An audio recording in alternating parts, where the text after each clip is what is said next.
Hey there, welcome back. Was trying to get this out before Christmas, but Christmas time and getting sick and all that fun stuff. But we're here now, so let's get into it.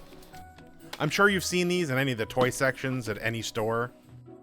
If you haven't, in this mystery ball there's a slew of different items that you could get in miniature form. Someone I know has a slight obsession with it, maybe a hyperfixation. Rightfully so, because she's looking for this turtle. Not gonna lie, it's pretty damn cute. Or maybe even this turtle. But we can't seem to find one for the life of us. And we've acquired quite a few of them. And this isn't even the half of them. But I figured I'd save the packaging for a future project. As a kid, we had these Christmas ornaments that had miniature dioramas in them. And it probably spurred on my love for miniature and scale things. I would have used the things that are inside of these balls, however they're already decorating other shelves at the moment. My first thought was to make a half-domed or half-rounded ornament. Unfortunately, these caps have a lot of texture to them, so that idea got scrapped pretty quickly. I did decide that I should keep the little stand, but I didn't glue them so they are removable. While doing some Christmas shopping, I went to Michael's, and I ended up picking up a bunch of these figurines that you would add to your Christmas display, and you'd make your little town with these. They were the perfect scale to fit inside of these ornaments. I got a set of penguins, which were pretty cute.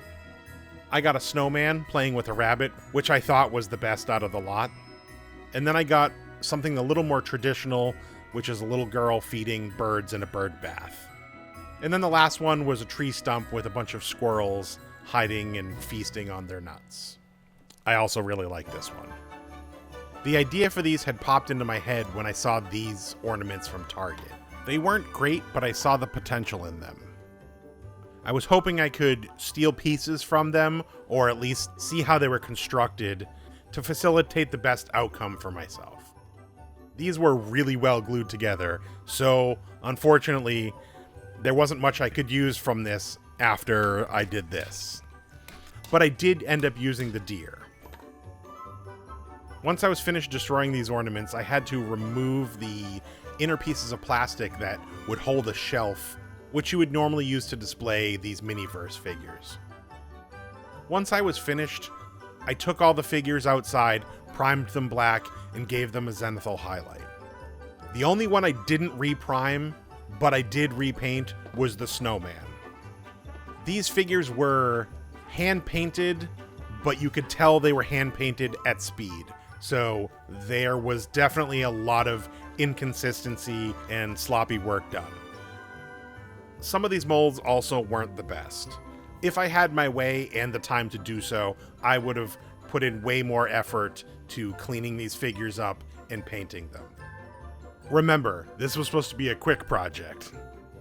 I went with a more traditional light blue coat, pink hat combination, very Norman Rockwell. The deer from the Target ornament, I was gonna put it together with the squirrels and the tree trunk. It was gonna be my woodland themed ornament.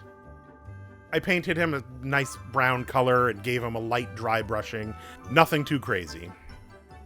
The squirrels and the tree trunk were pretty straightforward and didn't require a lot of effort to make them look really nice. As I said before, the only one I didn't prime was the snowman. So I just repainted over the top. I wanted all those lines on his hat and scarf to be nice and crisp. They were not when I started this. This one is probably the one I put the most effort into. I also broke some of the pieces of the base that they were on, because I was going to end up building my own base that they were going to kind of nestle into once I got them in place. The penguins didn't need a ton of work, and I didn't want to repaint the whole base, but their faces weren't the greatest, so I repainted their beaks and their eyeballs, so at least they looked fairly cute. Now that I had all the painting done, I took all the circular pieces and brought them outside and sprayed them down with a metallic silver. I also gave them a satin finishing coat to take down some of that shine. I didn't want to blind people with the ornaments on the tree. Once those were dry, I needed to remake bases for all of these figurines.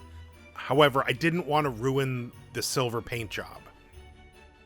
My solution to this was to wrap the disc in cling wrap and then sculpt my base inside of that, so I could let it dry and then remove it and then glue it back into place when all was said and done.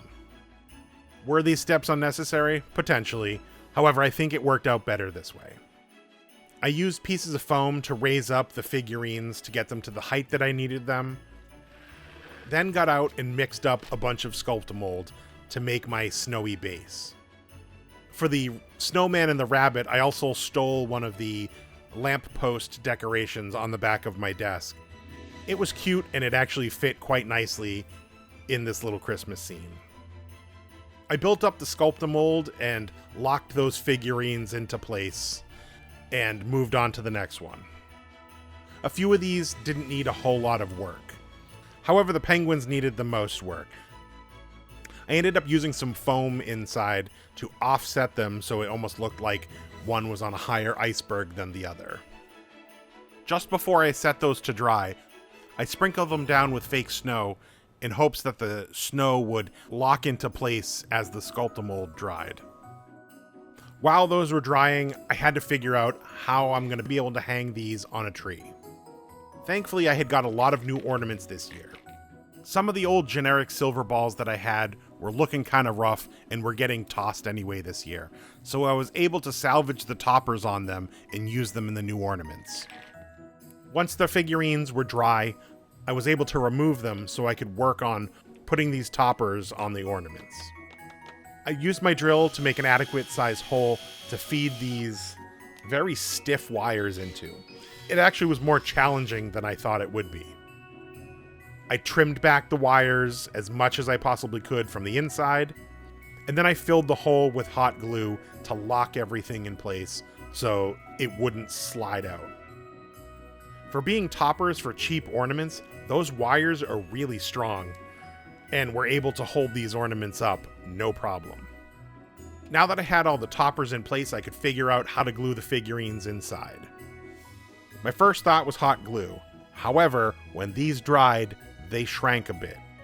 This required a little sanding and a little finagling to get them in place. The hot glue seemed like it would break pretty quickly, so I ended up getting some clear Gorilla Glue and using that instead. That was a fun choice. It did melt some of the foam, which I knew it was going to do, and it also started melting the paint on the inside of the ornament. However, once it dried, it was solid. Not all of the snow adhered to the Sculptamold, and a lot of it fell off in this whole shuffle of getting these all together. So I got out the Mod Podge and laid down multiple coats and sprinkled tons of fake snow over each, letting it dry in between each layer. This helped the transition and fill in the gaps where needed. This fake snow was great because it had a nice sparkle to it, which picked up all the lights from the Christmas tree. And with that, these were done. Let's go see them on the Christmas tree and on the turntable. I ended up giving the one with the girl feeding the birds to my grandmother, and she absolutely loved it. Unfortunately, this year I don't have a lot of room on my tree, but there's always next year. Or these can go anyplace else since I kept the base on them.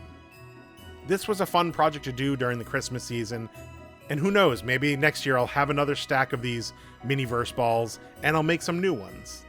But thank you for joining me on this Christmas journey. I hope you all had a very Merry Christmas, and if you don't celebrate Christmas, I hope your holiday was a great one. And I want to wish you all a Happy New Year, and I can't wait to show you all the projects that I have coming up in 2024. So thank you again, and I'll see you in the next one.